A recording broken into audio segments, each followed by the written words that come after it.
Namaste. Welcome to the new session. In today's session, you are going to learn about how the forest is at the time of Britishers. Why forests have deteriorated or decreased year by year in the time of Britishers, and how the British people make laws on the forest. The laws which were made by the British protected the tribal welfare, or it also make them homeless. All that important issues you are going to learn from this session today. If you look at how is the forest before the tribals, while it was in the hands of the tribals, the forests are well protected. They were happy with all the forest. They were taking the necessary things from the forest, and they are happily living in the forest and thinking forest as a sacred place for them. But the things have changed when Britishers entered into India. Britishers want a lot of forest for many reasons, and how the forest position of the forest in the time of the Britishers we will learn today. Forests were cut down rapidly because of two important reasons. The first one is there was a great demand for wood.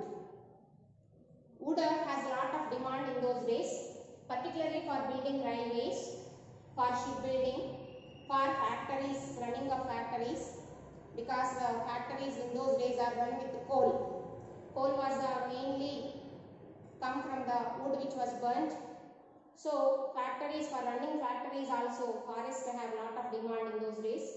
For mining and building houses, making furniture, all these purposes, the forests were greatly cut down.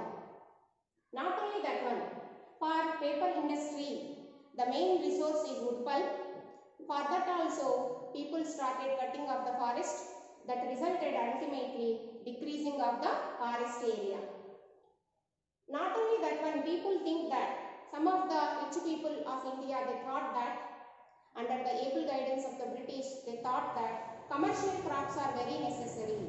You know, plantation crops like rubber, tea, coffee, all such things to be fetching lot of money for them. In this regard, many people started cutting over the forest. Forest, particularly if with all different kinds of trees, it will not fetch much money. But when the forests were cleared out or clearly cut down, and there people have to start planting different kinds of plantation crops like tea, coffee, rubber. All these kind of plantations fetch a lot of amount for them. In this regard, many people started cutting off the forest. That is another reason. The second main reason for decreasing of forest in the time of British is the British department, the British government, it want to control the felling of the forest and want to protect the forest for its own sake, for self-interest, for its own development of British government, development of British factories, development of railways and shipbuilding industry. All that one, the British government want to protect the forest of India, because Indian forests are yielding different kinds of wood which is necessary for shipbuilding and for railways and all the other purposes. In this regard, the British government decided that it has to protect the forest, and it is not with the interest of the tribal communities or Indian people, but with the self-interest or the motto of self-interest, or it want to develop its own self. In that regard, the British government want to protect the forest. For that one, the British government has made laws. It made two laws in two different years. It made a law in 1864 and it made again a law about forest in 1878. And through this forest, through these laws, the British government have started a department called Forest Department. So, the British government has made two different laws in two different years, and with that the British government started this department called Forest Department. These laws which are made in 1864 and 1878, it created the forest department, and forests are classified into two forests. The forest classified into, that is reserved forest and protected forest. These two forest classification into reserved forest and protected forest, it is not beneficiary to the tribal communities. Moreover, these laws restricted the traditional rights of the tribal people on the forest. Traditionally, from ages onwards, the tribal are enjoying the rights of them on the forest, and they are thinking forest is of their own self, and they are thinking it is the community property. Such things were all damaged because of the new law which was made by the British government, and the department which was made by the British, that is forestry department, it also imposed a lot of conditions on the tribal communities. Hence we can say these laws restricted the traditional rights of the tribals on the forest. So according to these two laws which are made by the British before independence, the forests were classified into reserved forest and protected forest. What are called reserved forest? What are called protected forest? Reserved forests are the forests which no one could enter. As I said, according to the British laws made, the forests are classified into two. One is called as reserved forest. What is called reserved forest? Reserved forests are the forests into which no one could enter. That is why named as reserved. Reserved means the ordinary people like us will not enter into the forest. Only the people, those who are given permission, they could only enter into the forest. The common people were not allowed to enter into the forest. Such forests are called reserved forests. So reserved forests are the forests into which no one could enter. Then what is the meaning of the protected forest? These forests are that people can enter into the forest. People can go into the forest. They could use the forest. Such forests are called protected forests. People can take small forest produce from the forest. People are allowed to have headloads of wood from the forest, and people are allowed to take their cattle for grazing. But they are not allowed to take all this one from the reserved forest. Forests which the people could use for themselves are called protected forests. From such forests, the people could take some small produces from the forest. They are allowed to have headloads of wood. They are allowed to take cattle for grazing. All these were permitted in the protected forest.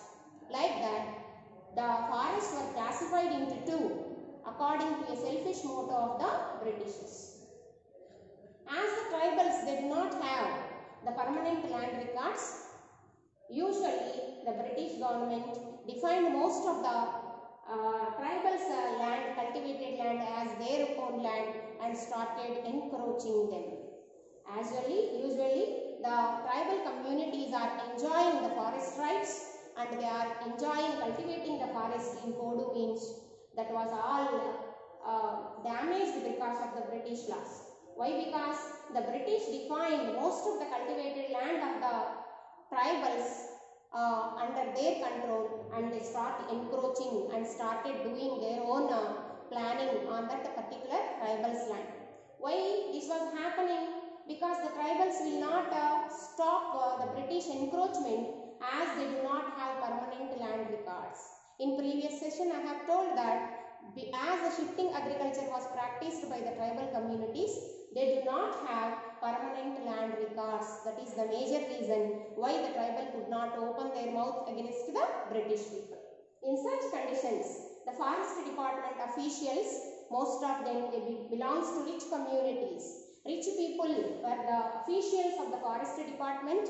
These people, for earning of more and more money and for doing lot of things which are against the tribals, they started exploiting the tribal communities which are living in the forest. They used the tribal communities as their slaves, and they take the properties of the tribals, like all the forest produce what they collect, and the hens what they have, and even sometimes they misuse the tribal children as the bonded labor. In that way, the rich communities who are the officials in the British Forestry Department, they are all started exploiting the ignorant and innocent tribal communities. In this way, the tribal communities were very greatly depressed and oppressed at the time of Britishers. This was continued till the independence of India. It was continued, and at the time of before India's independence, some of our national leaders, they raised their voice on behalf of the tribals and asked the government, when it became India's independent, India got its independence, they asked the Indian government to make laws in favor of the tribal communities, because tribal people are, they are not separated from the forest, they are a part of forest, they decided. In this regard, after the India's independence, some new laws were made on the forest. In the next session, you are going to learn about the new laws which are made in related with forest after India's independence.